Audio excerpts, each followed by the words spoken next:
تجاوز عن أخطائنا.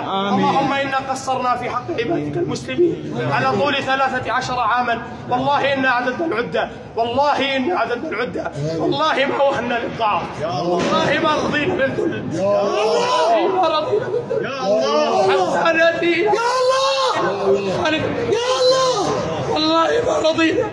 وقبر خالد مدنس من قبل النصيرية والرافضة، والله لم يهنأ لنا مال، ولم يرقد لنا عيش، ولم ترقد لنا زوجة ولا أطفال ولا أم وأب، حتى نقبل ثرى خالد بن الوليد ونذهب إلى قبر معاوية بن أبي سفيان، إلى ملك الإسلام الذين قالوا عنه الأقاويل: نحن أحفاد بني أمية، أمويون فإن ضاقت بهم أوسعوا الدنيا بمسعى هشام. نحن بني أمية، نحن الجيل الأخير من بني أمية الذي سيقضي على الفرس وعلى الروم بعون الله عز وجل. والله لا ندع هذا الأمر ما دام فينا عرق ينبض، والله لن ندعه، والله لن ندعه، والله لن ندعه. تكبير.